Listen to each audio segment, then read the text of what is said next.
بسم اللہ الرحمن الرحیم۔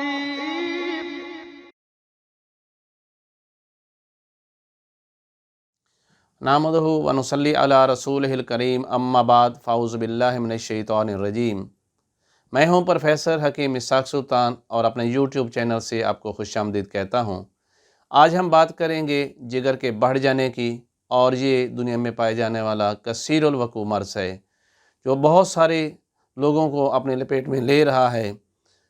اس کو ہم طبی زبان میں عزم جگر اور میڈیکل لینگویج میں ہیپیٹومیگالی کہتے ہیں۔ یہ آپ کے پیٹ کے دائیں طرف جو ہے پسری کے نیچے واقع ہوتا ہے۔ یہ ویج شیپ آرگن ہے۔ اس کا ویٹ 1200 گرام ہوتا ہے، اور اس کے سائز کا انحصار جو ہے وہ آپ کی عمر، آپ کے قد اور آپ کے جسامت پہ ہوتا ہے، لیکن سائنس کے پوائنٹ آف ویو سے یہ 15 سینٹی میٹر تک اس کا سائز نارمل ہوتا ہے۔ اس کے بارے میں ہم بتائیں گے کہ اس کے پھیلنے کی وجوہات اور اس مرض کے بڑھنے کی وجوہات کیا ہوتی ہیں، ان کی علامات کیا ہوتی ہیں، ان کی تشخیص کیا ہوتی ہے، اور ہم اس کا نیچروپیتھی سے کس طرح علاج کر سکتے ہیں۔ اس سے پہلے کہ ہم اسی ٹاپک کو پروسیڈ کریں، آپ میرے یوٹیوب چینل کو سبسکرائب کیجئے۔ اگر پسند آئے تو اپنے دوستوں کو بھی فارورڈ کیجئے، تاکہ میری آنے والی نئی اور معلوماتی جو ویڈیوز ہیں وہ آپ تمام دوستوں تک پہنچتی رہیں۔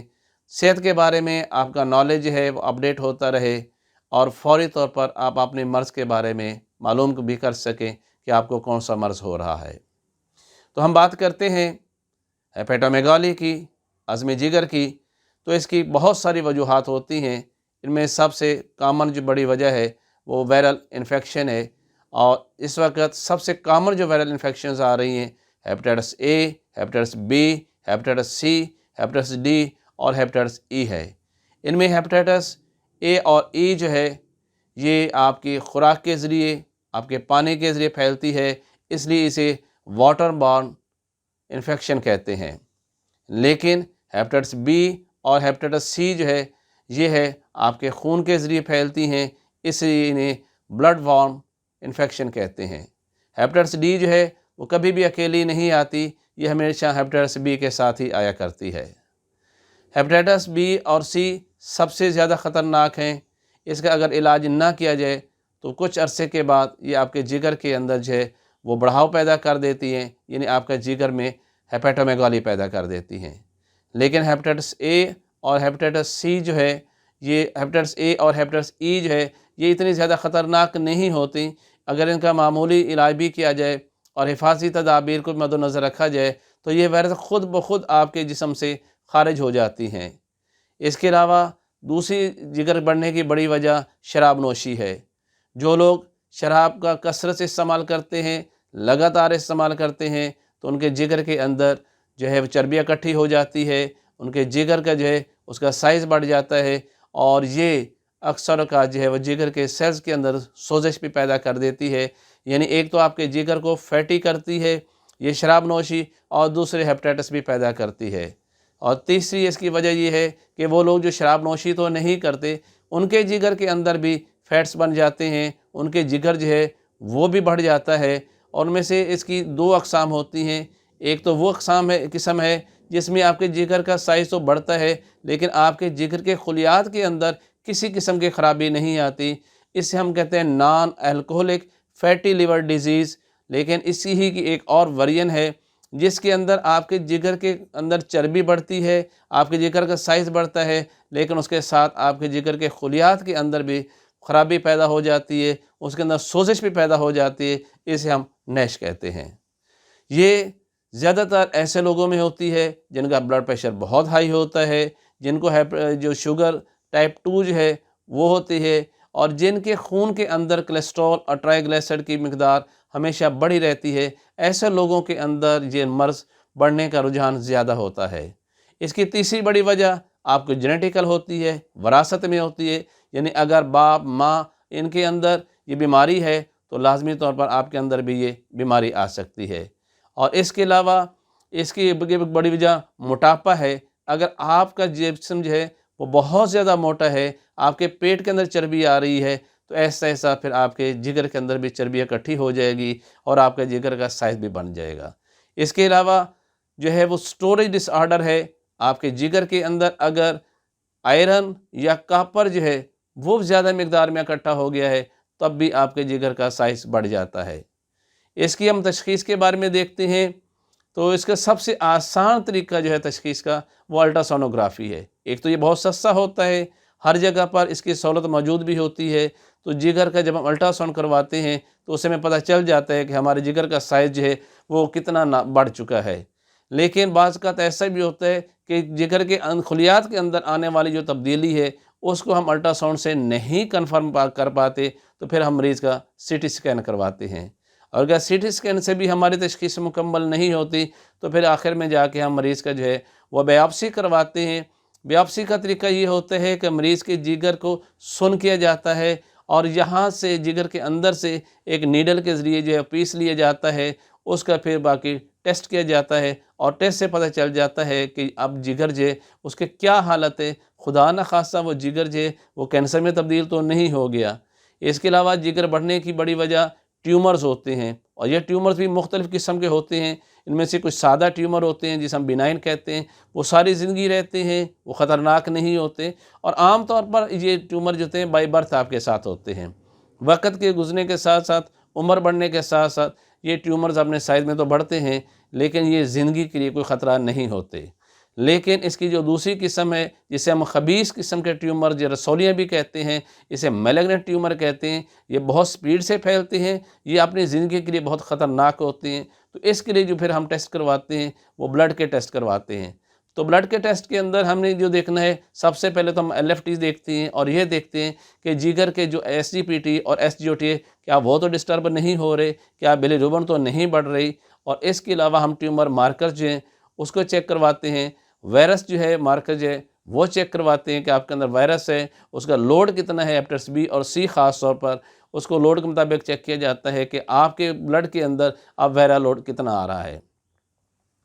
اس کی علامات کے اوپر ہم دیکھتے ہیں تو دراصل اس کی علامات جو ہیں وہ آپ کو ڈیپینڈ کرتا ہے کہ آپ کو مرض جو ہے وہ کس طرح کا ہے۔ اگر عام طور پر تو جیسے بینائن ٹیومرز میں نے کہا ہے، یا وہ لوگ جو موٹاپے کا شکار ہوتے ہیں ان کے اندر کسی قسم کی علامت نہیں ہوتی، وہ اے سمپٹامیٹک ہوتے ہیں، وہ تو صرف تب انہیں پتہ چلتا ہے وہ کسی بھی مرض کے لیے جب تشخیص کروانے جاتے ہیں یا الٹرا ساؤنڈ کروانے جاتے ہیں تو پتہ چلتا ہے کہ ان کا جگر کا سائز بڑھ چکا ہے۔ لیکن اگر آپ کے جگر کے اندر کوئی پھوڑا، کوئی ٹیومر ڈیولپ ہو رہا ہے تو لازمی طور پر آپ کے جگر کے اندر جو ہے وہ درد ہونا شروع ہو جاتی ہے۔ آپ کو اگر کوئی وائرل انفیکشن ہو گئی ہے تو آپ کی آنکھوں کا کلر اور آپ کا جلد جو ہے وہ بالکل یلو ہو جاتی ہے۔ اس کے علاوہ آپ کی بھوک جو ہے وہ بالکل کم ہو جاتی ہے، آپ کو کھانے کو بالکل دل نہیں کرتا، آپ کھانے کو دیکھتے ہیں تو آپ کو متلی ہونا شروع ہو جاتی ہے، آپ کو قبض کی شکایت ہونا شروع ہو جاتی ہے، آپ کا ویٹ لاس ہونا شروع ہو جاتا ہے، آپ کا کلر جو ہے وہ بہت زیادہ خراب ہونا شروع ہو جاتا ہے،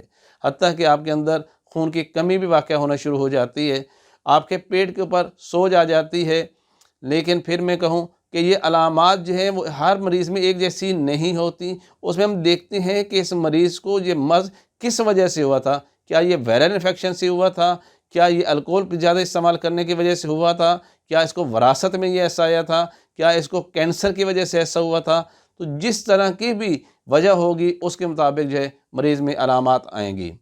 اب ہم اس کے علاج کے بارے میں بات کرتے ہیں تو نظر مفرط اعضاء جو ہے اس کی دو وجوہات بیان کرتا ہے۔ ایک تو یہ ہے کہ اعصابی غدی تحریک کے اندر جس وقت جگر کے اندر تحلیل واقع ہو رہی ہوتی ہے تو اس وقت مریض کا جگر جو ہے بھی بڑھ جاتا ہے، اور عام طور پر ایسے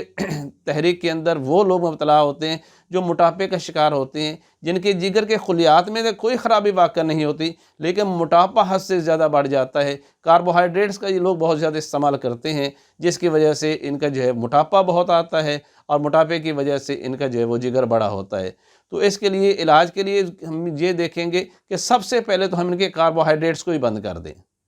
یعنی ایسی غذائیں جن میں بہت زیادہ کاربوہائیڈریٹس ہے، جس میں گندم بہت زیادہ ہے یا نشاستہ دار جتنی بھی غذائیں ہیں ان کو منیمائز کر دیا جائے، اور ان مریضوں کو واک کرنے کے لیے کہا جائے، اور اس کے علاوہ ان کو جو ڈائٹ جو ہے پلان الگ بنا کے دیا جائے۔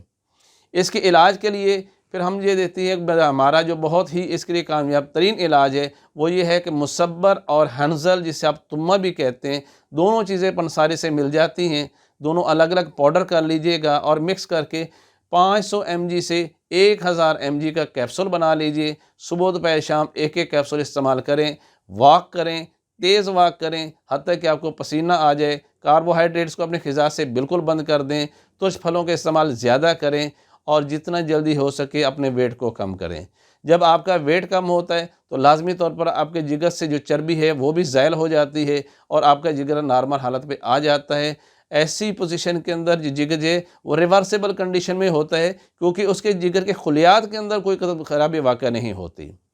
لیکن اس کی جو دوسری قسم ہے وہ عضلاتی اعصابی تحریک کے اندر ہوتی ہے، جس وقت تسکین کے اندر آپ کا جگر جو ہے وہ بڑھ جاتا ہے۔ اس بیماری کے اندر اس تحریک میں آ کر آپ کے جگر کے خلیات کے اندر خرابی پیدا ہونا شروع ہو جاتی ہے۔ اس لیے آپ کو ہمیشہ ایسی ادویات دینی چاہیے جو جگر کے ڈی ٹاکسیفائنگ ایکشن کو یا اس کے فنکشن کو بڑھا سکیں، اس کو تیز کر سکیں۔ جب وہ جگر سے زہریلوں مادوں کو خارج کرنا شروع کر دیں گے تو لازمی طور پر آپ کا جگر جو ہے وہ واپس نارمل سائز پہ آ جائے گا۔ اور اس کے لیے ہمارے پاس بہت ہی کامیاب ہے۔ ایک تو اکسیر جگر ہم دیتے ہیں جس کے اندر پھٹکڑی سفید جو ہے وہ 8 حصہ اور رحمت اسارہ ہے وہ 1 حصہ۔ پھٹکڑی سفید کو آپ توے پہ بریاں کر لیتے ہیں، یعنی اس کو سوختہ کر لیتے ہیں، اسے خشک کر لیتے ہیں، کیونکھ پھٹکڑی کے اندر جب پانی ہوتا ہے، جب آپ اسے توے کے اوپر گرم کرتے ہیں تو پانی ایسا ایسا ویپوریٹ ہو جاتا ہے، خشک ہو جاتا ہے اور یہ پھول کے کھل جاتی ہے۔ یہ اس کو فائن پاؤڈر کر لیجئے۔ 80 گرام اگر یہ ہو تو اس کے اندر 10 گرام جو ہے وہ رحمت اسارہ، یہ پنساری سے عام مل جاتی دوائی ہے، اس کو فائن پاؤڈر کر کے مکس کیجئے اور 250 mg کا کیپسول جو ہے وہ صبح دوپہر شام دیجئے گا۔ اس کے ساتھ آپ جو ہے ملین 5 کے استعمال کرواتے ہیں، جس کا بڑا ہی آسان فارمولہ ہے، آپ بنا بھی سکتے ہیں، جس کا فارمولہ یہ ہے کہ کالی مرچ 10 گرام، نشادر جو ہے وہ 20 گرام، سنڈ ہے 50 گرام اور سنا مکی 40 گرام اور رحمت خطائی 40 گرام۔ ان ساری چیزوں کو الگ الگ پاؤڈر کر لیجئے اور مکس کر کے 500 mg کا کیپسول بھر لیجئے گا۔ تو پہلے اکسیر جگر 250 ملی گرام اور یہ ملین 5 جو ہے وہ 500 ملی گرام کیپسول ملا کے آپ صبح دوپہر شام استعمال کروائیے۔ اور اگر مریض کو مزید کوئی قبض کی شکایت ہو تو رحمت اسارہ جو ہے وہ ملین 5 اگر آپ کے پاس جو ہے وہ 50 گرام ہو تو اس کے اندر جو ہے وہ 10 گرام جو ہے وہ رحمت اسارہ ڈال لیجیے، تو یہ آپ کے پاس بن جائے گا مسل بن جائے گا، یعنی اسہال لانے والی دوائی بن جائے گی۔ جن لوگوں کو شدید قبض کی شکایت ہوتی ہے وہ یہ ملین 50 گرام کے اندر 10 گرام رحمت اسارہ جو ہے اس کو پاؤڈر کر کے مکس کر لیجیے اور 500 ملی گرام کا کیپسول بھر لیں اور رات کو سوتے ہوئے ایک کیپسول جو ہے مریض کو دیں۔ اس کے ساتھ بہت احتیاط کرنی چاہیے۔ جگر اول تو خراب ہوتا نہیں ہے، اور اگر یہ خدا نخواستہ خراب ہو جائے تو پھر یہ ٹھیک بہت مشکل سے ہوتا ہے۔ اب مریض کے چاہے اسٹوری ڈس آرڈر ہو، اس کے جگر کے اندر اگر کاپر جو زیادہ جمع ہو گیا ہے، ایرن زیادہ جمع ہو گیا ہے، اس کے جگر کے اندر ٹیومرز آ گئے ہیں، چاہے وہ بینائن ہیں یا وہ میلگننٹ ہیں، یعنی وہ سادہ ہیں یا وہ کینسر والے ہیں، آپ کے جگر میں اگر چربی بہت زیادہ اکٹھی ہو گئی ہے اور جگر کے خلیات جو ہیں اس کے اندر بھی خرابی واقع ہو گئی ہے، تو آپ کو گھبرانے کی ضرورت نہیں ہے، صرف احتیاط کرنی ہے، چکنائی والی چیزیں آپ نے نہیں لینی، سمپل ویجیٹیرین ہونا ہے، سادہ سے سادہ غذائیں لینی ہیں جس میں ٹنڈے، گاجر، مولی، شلجم، گھیا توری، دال مونگ کی اور مونگرے ہیں، انہی کا جو ہے وہ آپ نے سبزیاں بنانی ہیں، بہت ہی پتلی شوربے دار بنانی ہیں، اور اس میں جو مثالیں ڈالیں گے آپ وہ ہے کالی مرچ، ہلدی، زیرہ سفید، موٹی الائچی، بہت ہی کم نمک اور بہت ہی کم آئل،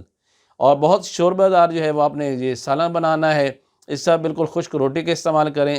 ایک میں آپ کو بتا دوں کہ وائرس اتنی جلدی سے نہیں جاتے، اس کے لیے ہمیں ایک لمبا عرصہ تک دوائیں لینی پڑتی ہیں، لیکن یہ میں آپ کو بات بہت کلیئر کر دوں کہ یہ ایک ایسا فارمولہ ہے جو آپ کے جگر کے ڈی ٹاکسیفائنگ فنکشن کو انہانس کرتا ہے۔ یہ آپ کے جگر کو اس قابل بنا دیتا ہے کہ وہ زہریلے مواد کو اپنے آپ سے خارج کر سکے۔ وہ ایسا ایسا چربی کی مقدار جو بہت زیادہ پیدا کر رہا تھا، یعنی ٹرائیگلیسرائڈ جو بہت زیادہ مقدار میں پیدا ہو رہے تھے وہ بھی کم ہو جاتے ہیں۔ آپ کے خون کے اندر جو کولیسٹرول ٹرائیگلیسرائڈ بڑا ہوتا ہے وہ نارمل حالت پہ آ جاتا ہے۔ آپ کا ویٹ جو بہت زیادہ بڑا ہوتا ہے وہ نارمل حالت پہ آ جاتا ہے۔ آپ کے پیٹ پہ جو سوزش ہوتی ہے، سوجن ہوتی ہے، الحمدللہ وہ نارمل ہو جاتی ہے۔ آپ کے چہرے اور پاؤں پہ جو ورم آ جاتا ہے جگر بڑھنے کی وجہ سے، میری یہ بتائے ہوئے نسخوں سے الحمدللہ وہ 100% ٹھیک ہو جاتا ہے۔ آپ میں دن بدن جو ہے HB لیول بڑھنا شروع ہو جاتا ہے، آپ کے نکاہت ختم ہو جاتی ہے، آپ کی بھوک کھل جاتی ہے، کام کرنے کو آپ کا دل چاہتا ہے،